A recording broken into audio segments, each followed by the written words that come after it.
Bonsoir à toutes et à tous, il est 18h, c'est l'heure de votre journal préparé par la rédaction. Sans plus attendre, voici les titres que nous allons développer en ce mardi 14 janvier 2025. Ce vendredi, les métiers de l'industrie et notamment de la chaudronnerie étaient à l'honneur en Savoie à l'occasion des sélections régionales pour les WorldSkills, une compétition qui met à l'honneur une cinquantaine de professions. Emmanuel Jody était, il nous fera vivre cette journée. Et puis direction le Vieil Annecy qui a été le terrain d'exercice des sapeurs-pompiers ce lundi à l'occasion de l'acquisition d'un nouvel engin inédit pour le département, un bras élévateur aérien de plus de 30 mètres de haut qui devrait permettre de mieux lutter contre les incendies, nous le verrons. Mais avant de vous en dire plus sur ce nouvel équipement, direction d'abord la Savoie avec les sélections régionales pour la 48e édition des WorldSkills dans les métiers de la chaudronnerie et du soudage. Organisée tous les 2 ans, cette compétition mondiale est considérée comme l'Olympiade des spécialités professionnelles. Et parmi les filières représentées ce vendredi lors des sélections, celle de la chaudronnerie. À cette occasion, une dizaine de jeunes de moins de 23 ans se sont mesurés les uns aux autres avec l'objectif d'intégrer l'équipe de France et donc de représenter leur profession face à des ressortissants de nombreux autres pays.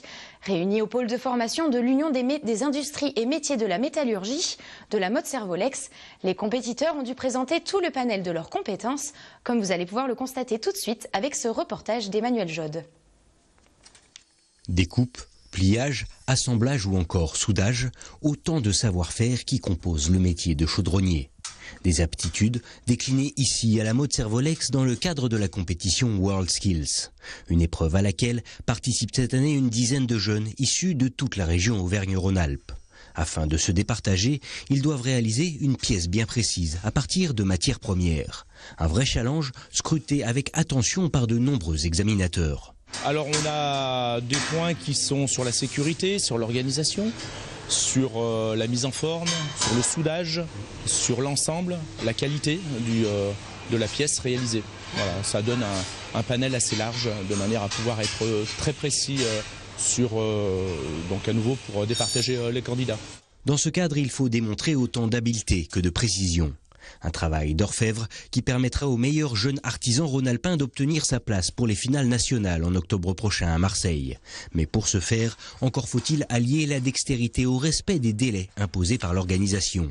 Un critère qui met à mal de nombreux candidats, quelle que soit leur spécialité. Il faut savoir quand même tenir une cadence, c'est-à-dire que même si on peut être quelqu'un de super précis, il y a les temps.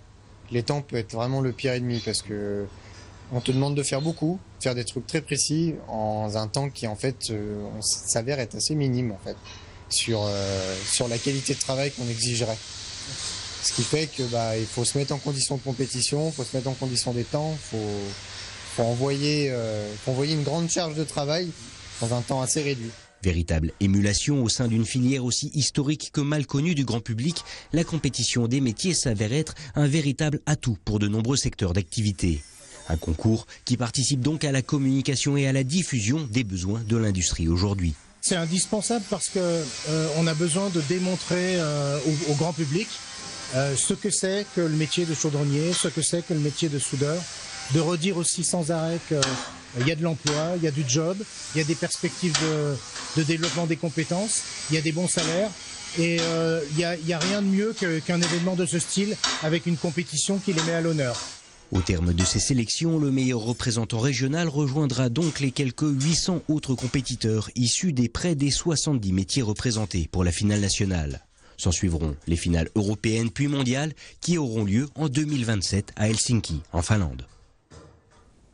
Je vous en parlais dans les titres, c'est une acquisition qui devrait faire la différence pour les sapeurs-pompiers de Haute-Savoie. En décembre dernier, le service départemental d'incendie et de secours a reçu un nouvel équipement baptisé bras élévateur aérien. Avec sa capacité de déploiement de plus de 30 mètres, la présence d'un canon à eau sur le bras et une articulation permettant d'atteindre des endroits difficiles d'accès, cet engin doit permettre, entre autres, de mieux lutter contre les incendies.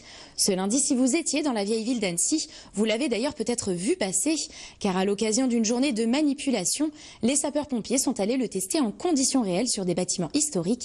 Regardez. Pas de panique, il ne s'agit pas là d'une intervention, mais bien d'un exercice qui s'est déroulé ce lundi dans le centre d'Annecy. Objectif de cette matinée de manœuvre, tester en conditions réelles le nouvel engin du service départemental d'incendie et de secours de Haute-Savoie. Un bras élévateur articulé, le tout premier du département. En service depuis près d'un mois, cet équipement vient renforcer les moyens d'intervention des sapeurs-pompiers. Quand on en avait besoin, on était obligé de faire appel au service d'incendie et de secours de Genève ou alors aux sapeurs-pompiers de l'Ain. C'est ce qu'on a fait notamment sur le feu de la mairie d'Annecy ou sur le feu de la sous-préfecture de Saint-Julien. C'est un bras élévateur qui fait 32 mètres, qui permet d'accéder donc à 32 mètres. Il a une portée latérale d'environ 20 mètres. Il permet d'emporter 5 sapeurs-pompiers, à la différence des échelles aériennes classiques qui emportent 3 sapeurs-pompiers. Et puis surtout, on peut mettre dessus une lance canon qui fait plus de 3000 litres minute et qui permet de lutter contre les feux d'entrepôt, ce que les moyens élévateurs aériens classiques ne permettent pas non plus. Incendie, mais aussi sauvetage, reconnaissance et protection des biens et de l'environnement seront possibles avec cette nouvelle acquisition. Car son plus grand atout, c'est sa stabilité et sa maniabilité en hauteur. Désormais, les pompiers peuvent accéder à des zones sensibles et parfois inaccessibles avec leurs moyens, comme ce matin dans la vieille ville. Il y a un gabarit du camion qui est quand même important, mais dans une petite rue comme celle-ci, on peut travailler puisqu'on peut montrer notre bras à 80 degrés, d'accord, et puis manipuler en rotation gauche, droite et utiliser l'articulation et les 6 mètres 20 du bras articulé sur les façades de toit ou derrière les façades de toit. Financé à hauteur de 800 000 € par le département, et affecté à la caserne de Bonneville, ce bras articulé aura vocation à être utilisé par le SDIS sur tout le territoire en cas d'intervention. En sport, 5 jours après sa défaite en championnat contre Guingamp, le FC Annecy a l'occasion de repartir de l'avant ce mercredi. Opposé à Saint-Brieuc, le club de National 2 en 16e de finale de la Coupe de France, les Hauts-Savoyards s'attendent à souffrir en Bretagne malgré leur supériorité hiérarchique.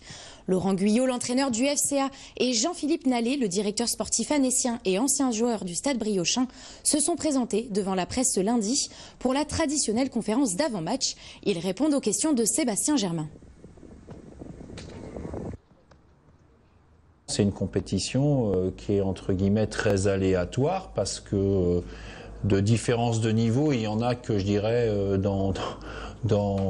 au moment du tirage au sort, quand on regarde le niveau de compétition des différentes équipes. Après, on sait très bien qu'une fois que le match est lancé, tout le monde démarre pratiquement au même niveau de chance. C'est du 50-50 pour toutes les équipes, que vous soyez une EN2 ou une Ligue 2 ou une Ligue 2, une EN2, c'est tout le temps comme ça. Je veux dire, l'histoire de la Coupe de France, elle est faite de qualification ou d'élimination en fonction de là où on se place, d'équipes qui jouent à un niveau inférieur. D'inférieur, il n'y a que le niveau.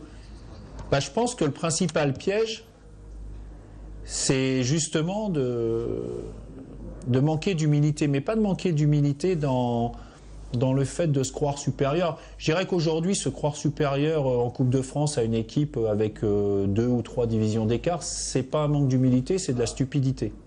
L'objectif, c'est d'abord de se qualifier, c'est pas de faire une démonstration ou de prouver quoi que ce soit, et encore moins de prouver qu'il y a 2 niveaux d'écart, encore une fois, de compétition. C'est avant tout vraiment un club humainement. La notion club prend tout son sens au Stade Briochien, et quand on voit un peu cette particularité où on voit un président qui est coach en même temps, c'est pas commun. Mais en tout cas, il y a une vraie âme dans ce club, et c'est clair qu'on s'attend, nous en tout cas, à avoir un adversaire qui va défendre cher leur peau. On prend à présent la direction du Brise-Glace pour terminer ce journal sur une note culturelle. La salle de musique actuelle annécienne a développé il y a quelques années un plan d'accompagnement des artistes locaux dans leur projet musical. Ce programme personnalisé s'étale sur plusieurs mois pour aider le ou la musicienne sélectionnée à évoluer dans sa musique. Fanny Savard s'est glissée dans les différentes répétitions avec Emilika, l'artiste accompagnée depuis septembre par le Brise-Glace. Ce soir, je vous invite donc à découvrir le premier épisode de sa série, réalisé lors des premières répétitions.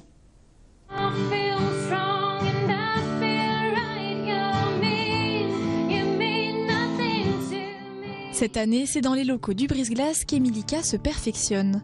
L'artiste est une autodidacte qui pratique la musique depuis une quinzaine d'années et participe à l'accompagnement proposé par la salle de musique actuelle. C'est plutôt avoir un regard professionnel sur mes compositions, parce que finalement, moi, je les joue très peu en public, parce que je ne sais pas si ça va plaire, je me pose plein de questions. J'ai envie un peu de me légitimer dans la musique que je produis. parce que c'est pas mon job. Et je me demande si là, l'accompagnement, c'est pas un tremplin qui va me permettre peut-être de me professionnaliser un jour. Et je sais pas encore si c'est ce dont j'ai envie, mais je sais qu'ils vont me donner les clés pour prendre les bonnes décisions. Avec ce programme d'accompagnement, le brise-glace suit la jeune femme sur quelques mois grâce à plusieurs sessions de travail avant un concert pour clôturer cette étape. Au sein du brise-glace, on a plusieurs types de parcours d'accompagnement différents qui sont destinés aux musiciens et musiciennes du territoire avec lesquels on va travailler pendant un temps donné. En général, on va continuer à travailler avec eux après sur des trucs plutôt informels, mais il y a un temps priorisé pour chaque projet qui est sélectionné. Et on va travailler avec des musiciens et musiciennes du territoire, principalement des personnes amateurs. Durant 3 heures, l'artiste retravaille ses morceaux en variant leur interprétation. Ça donne vachement envie de pouvoir taper dans les mains avec toi. Ah, ok. Et en fait, si on se met à le faire, et qu'une fois ou deux, comme tu suis beaucoup ta voix, le truc qui vient un peu après ou quoi, ça va être dommage. Ouais, on le loupe et du coup après on le fera plus. Donc ça peut être intéressant d'essayer de le jouer que à la guitare. Okay. La session permet également de faire émerger de nouvelles pistes de réflexion sur sa musique et son avenir dans le milieu. Travailler sur la dynamique et l'interprétation des morceaux, c'est un premier point qui est très important. Émilie voulait aussi travailler sur son contact avec le public, donc la manière en fait de gérer son spectacle. Et le troisième point qui semble hyper important aussi, qu'on travaille moins en local de répétition, mais c'est la structuration du projet d'un point de vue administratif. Être capable de pouvoir se sentir légitime pour faire de la communication sur les réseaux quand il y a des concerts, parce qu'une facture peut être établie, parce qu'un salaire peut être demandé, etc. Autant d'axes de travail qui ont été peaufinés au cours des 3 derniers mois, jusqu'au concert prévu ce jeudi. C'est la fin de cette édition. Merci de votre intérêt pour l'actualité sur notre chaîne. Tout de suite, Thierry Paul me prend le relais pour vous donner les nouvelles du temps. Quant à moi, je vous dis à demain, 18h, pour un nouveau journal. Très belle soirée sur 8 Mont Blanc.